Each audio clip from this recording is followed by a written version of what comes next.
बिहार के मुख्यमंत्री और जनता दल यूनाइटेड के अध्यक्ष नीतीश कुमार ने गुरुवार सुबह पटना के एक होटल में केंद्रीय गृह मंत्री अमित शाह से मुलाकात की। ये मुलाकात आगामी बिहार विधानसभा चुनाव से पहले राष्ट्रीय जनतांत्रिक गठबंधन यानी एनडीए के भीतर सीट बंटवारे को लेकर चल रही चर्चाओं के बीच हुई। अमित शाह जहां बिहार में बीजेपी की चुनावी तैयारियों को मजबूत करने के लिए पटना पहुंचे और फिर बेगूसराय। ये मुलाकात इसलिए भी महत्वपूर्ण है कि 5 दिन पहले बीजेपी के राष्ट्रीय अध्यक्ष जेपी नड्डा पटना पहुंचे थे, लेकिन नीतीश कुमार के साथ उनकी कोई मुलाकात नहीं हो पाई। नड्डा के दिल्ली लौटने के बाद एनडीए के भीतर सीट बंटवारे पर सहमति बनाने की जिम्मेदारी गृहमंत्री अमित शाह पर है। नीतीश और शाह की यह मुलाकात गठबंधन की रणनीति को अंतिम रूप देने में अहम साबित हो सकती है। बिहार में एनडीए के भीतर सीट शेयरिंग को लेकर के तनाव इस समय बना हुआ है। जेडीयू के अलावा चिराग पासवान की लोक जनशक्ति पार्टी, रामविलास जीतन राम मांझी की हिंदुस्तानी आवाम मोर्चा और उपेंद्र कुशवाहा की राष्ट्रीय लोक जनता दल ने भी अधिक सीटों की मांग की। अब इन दलों के बीच में सहमति न बन पाने के कारण सीट बंटवारे पर सस्पेंस बना हुआ है, जिसे सुलझाने के लिए गृहमंत्री अमित शाह और नीतीश की मुलाकात को निर्णायक माना जा रहा है। विधानसभा चुनाव से पहले एनडीए की एकजुटता और रणनीति को मजबूत करने के लिए यह मुलाकात महत्वपूर्ण है। नीतीश कुमार और अमित शाह के बीच चर्चा न केवल सीट बंटवारे पर सहमति को लेकर उम्मीद है, बल्कि गठबंधन के चुनावी अभियान को भी नई दिशा मिल सकती है। बिहार की सियासत में यह मुलाकात एनडीए के भविष्य के लिए एक महत्वपूर्ण कदम साबित हो सकती है।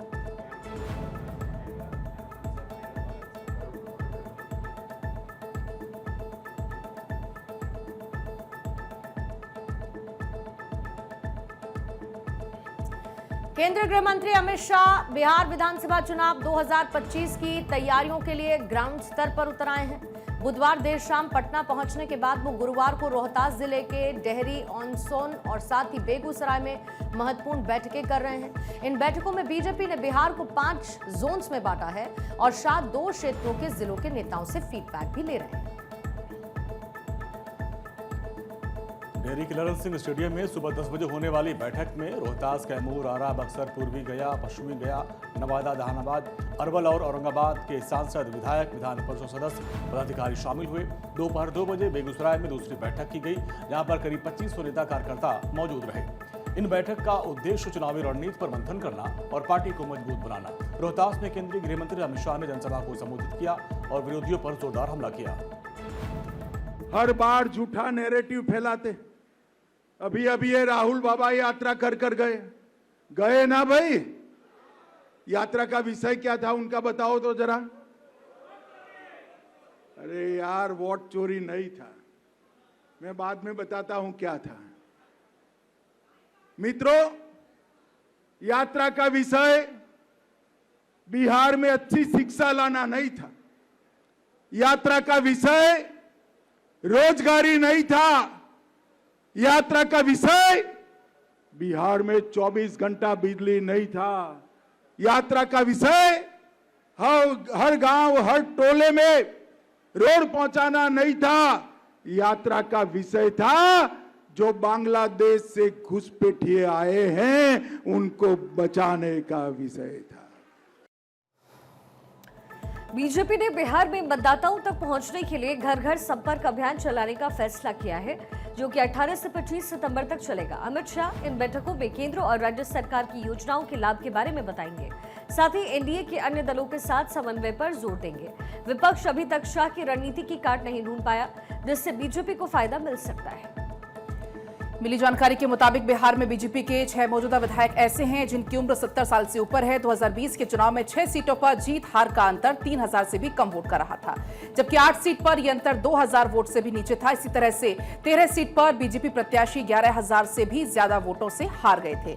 ऐसे मामले में पार्टी के टिकट बंटवारे में बदलाव लगभग तय माना जा रहा है। ये दौरा बीजेपी की चुनावी विसात को और मजबूत करने के लिए भी महत्वपूर्ण है, खासकर उन क्षेत्र में जहां पर 2020 में चुनाव में एनडीए का प्रदर्शन कमजोर रहा था। शाह के दौरे से कार्यकर्ताओं में जोश भरा और ग्राउंड प्लानिंग भी पूरी यहां पर तैयार की गई। बिहार की सियासत में यह कदम बीजेपी को मजबूत स्थिति में लाने की दिशा में एक बड़ा कदम माना जा रहा है। बिहार विधानसभा चुनाव से पहले कांग्रेस ने तेलंगाना की तर्ज पर पटना में अपनी कार्य समिति की महत्वपूर्ण बैठक बुलाने का दांव खेला। लोकसभा में विपक्ष के नेता राहुल गांधी की हालिया वोटर अधिकार यात्रा से उत्साहित कांग्रेस अगले हफ्ते 24 सितंबर को पटना में CWC की बैठक आयोजित करेगी, जिसमें पार्टी के अध्यक्ष मल्लिकार्जुन खड़गे समेत कई बड़े नेता शामिल होंगे। ये बैठक 2023 में तेलंगाना चुनाव से पहले आयोजित समान बैठक की तरह ही दिख रही है। महागठबंधन में शामिल दलों के बीच सीट बंटवारे पर अभी औपचारिक घोषणा न होने के बावजूद कांग्रेस ने संभावित उम्मीदवारों के नामों पर मंथन शुरू कर दिया। इसी कड़ी में आज पटना में कांग्रेस प्रदेश इलेक्शन कमेटी की पहली बैठक बुलाई गई, जिसमें 39 सदस्यों के साथ सभी सांसद, विधायक, विधान पार्षद, बिहार के सचिव, कार्य समिति सदस्य और फ्रंटल संगठनों के प्रमुख शामिल हो रहे हैं। इसके पहले पार्टी के राष्ट्रीय प्रभारी कृष्णा अल्लावरू ने भी बैठक में हिस्सा लेने पटना पहुंच चुके हैं।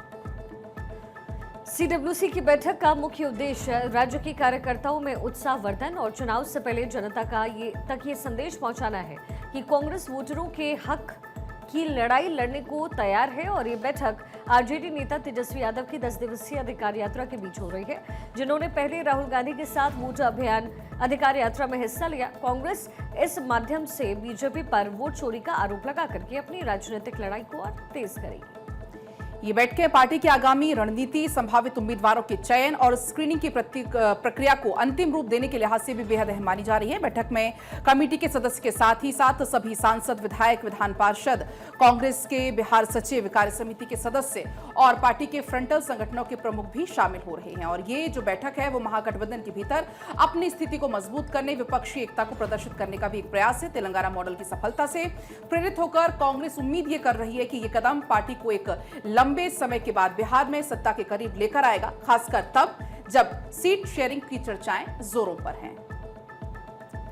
लोकसभा में विपक्ष के नेता राहुल गांधी ने चुनाव आयोग पर वोट डिलीट करने का गंभीर आरोप लगाया, जिसका चुनाव आयोग की तरफ से जवाब भी आया। चुनाव आयोग ने स्पष्ट किया कि वोट ऑनलाइन डिलीट नहीं किया जा सकता और राहुल के सभी आरोप आधारहीन हैं और साथ ही गलत हैं। मुख्य चुनाव आयुक्त ज्ञानेश कुमार ने प्रेस कॉन्फ्रेंस में कहा कि कोई भी आम नागरिक या फिर सिस्टम ऑनलाइन वोट को डिलीट करने में सक्षम नहीं है और वोटर लिस्ट में कोई बदलाव सुनवाई के बाद ही होता है। राहुल गांधी ने कर्नाटक CID के 18 पत्रों का हवाला देते हुए आरोप लगाया कि चुनाव आयोग ने इनके जवाब नहीं दिए और जिससे वोट चोरी की आशंका बढ़ती है। उन्होंने दावा किया कि जहां कांग्रेस मजबूत है वहां वोट डिलीट हो गए और ये एक हाइड्रोजन बम जैसा बड़ा खुलासा है। चुनाव आयोग ने इस दावों को खारिज करते हुए कहा कि वोट डिलीट करने से पहले व्यक्ति को सुनवाई का पूरा मौका दिया जाता है और सभी प्रक्रियाएं बहुत ही पारदर्शी हैं। वहीं बीजेपी सांसद अनुराग ठाकुर ने कहा है कि चुनाव दर चुनाव हार और जनता से नकार दिए जाने वाले एक नेता, जिनके नेतृत्व में लगभग 90 चुनाव कांग्रेस पार्टी हार गई है, उनकी हताशा, निराशा दिन पर दिन बढ़ती जा रही है। आरोपों की राजनीति को इन्होंने अपना आभूषण अब बना लिया। जब इन्हीं के लगाए गए आरोपों को ऑथेंटिकेट करने के लिए कहा जाता है तो पीठ दिखाकर भाग जाते हैं, शपथ पत्र देने के लिए कहा जाता है तो मुकर जाते हैं। गलत और निराधार आरोप लगाना राहुल गांधी जी की आदत बन गई है। It has become a habit of Shri Rahul Gandhi to make incorrect and baseless allegations. और बार बार आरोप लगाने के बाद माफी मांगने का काम और कोर्ट से फटकार खाने का काम राहुल गांधी जी का हो गया है। कई बार कोर्ट में माफी मांगनी पड़ी तो कीचड़ उछालो और भाग जाओ, हिट एंड रन के मामले राहुल गांधी जी के कई हैं। तो वहीं बीजेपी सांसद निशिकांत दुबे ने राहुल गांधी पर पलटवार किया, जिसमें उन्होंने 2023 की राहुल की अमेरिका यात्रा का जिक्र किया। निशिकांत दुबे ने आरोप लगाया कि राहुल संविधान बचाओ की झूठी कहानी गढ़कर हार के बाद चुनाव आयोग पर सवाल उठाकर लोकतंत्र को खत्म करने की साजिश रच रहे हैं। साथ ही निशिकांत दुबे ने यह कहा कि वो संसद के शीतकालीन सत्र में सभी जानकारी प्रमाणों के साथ देंगे और इस मुद्दे को साजिश और चंद्रकांता उपन्यास की तरह व्यंग्यात्मक बताया। राहुल की अमेरिका यात्रा के दौरान उन्होंने भारतीय समुदाय और छात्रों से मुलाकात की थी, लेकिन बाइडेन सलाहकारों से मुलाकात के दावे पर कोई भी स्पष्ट प्रमाण उपलब्ध नहीं है। ये विवाद चुनाव आयोग की निष्पक्षता और राजनीतिक आरोप प्रत्यारोप का और ज्यादा गहरा लगातार कर रहा है।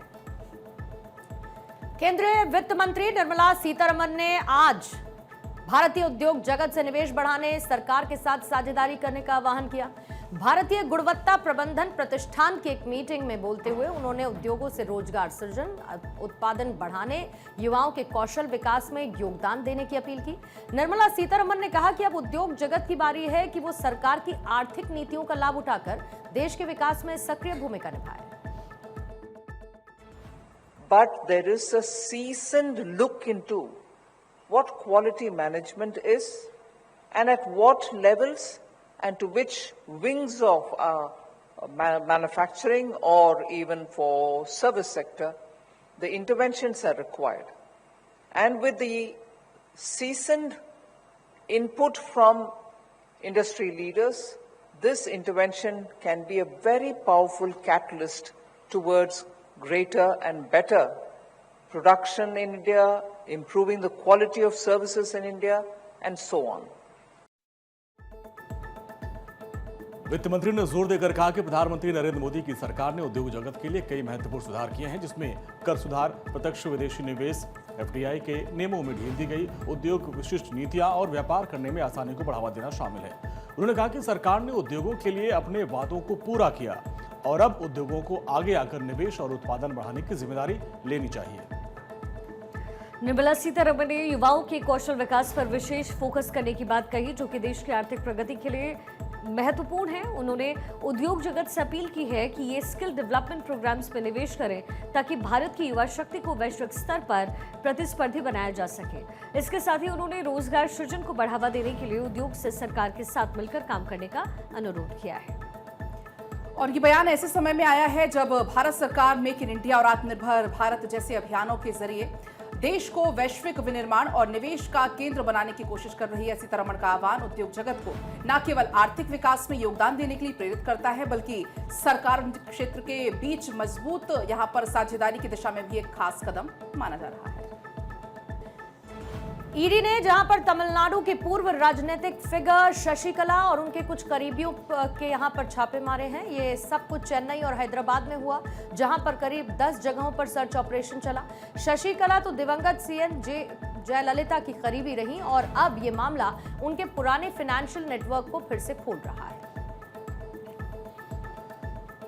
ये छापे एक बड़े बैंक फ्रॉड केस में जुड़े हुए हैं, जहां पर करीब 200 करोड़ की धोखाधड़ी का मामला सामने आया है। आरोप लगा है ऐसे में सीबीआई ने पहले FIR दर्ज की और अब ईडी मनी लॉन्ड्रिंग की जांच कर रही है। शशिकला से जुड़े एक शख्स GRK रेड्डी, जो मार्क ग्रुप से ताल्लुक रखते हैं, उनके नाम पर बेनामी प्रॉपर्टी और फंड्स का खेल चल रहा था।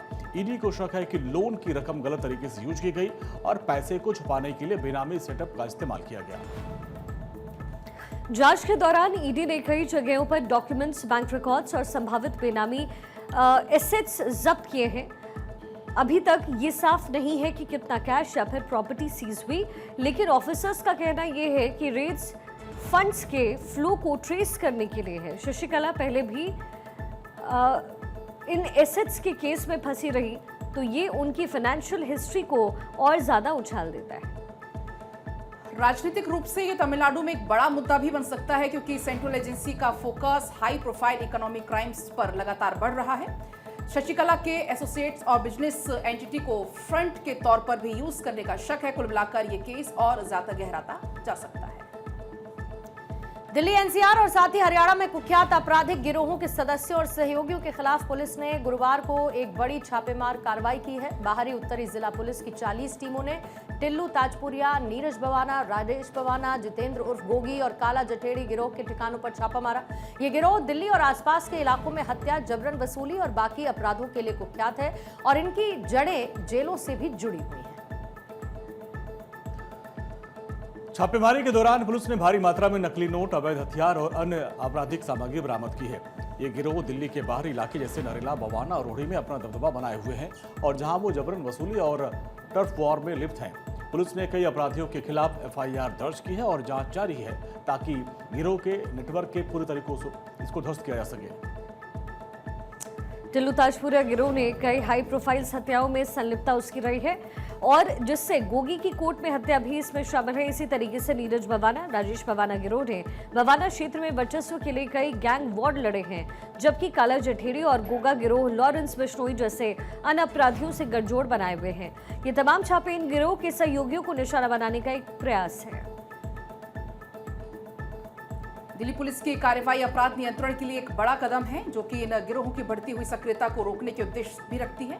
इससे पहले भी एनआईए और दिल्ली पुलिस ने इन गिरोहों के खिलाफ रेड्स भी किए हैं, लेकिन आपको बताएं कि जेलों के संचालन के कारण चुनौतियां भी बनी हुई हैं। पुलिस का ये कहना है कि आगे भी ऐसी कार्रवाइयां जारी रहेंगी ताकि दिल्ली एनसीआर में कानून व्यवस्था मजबूत रहे।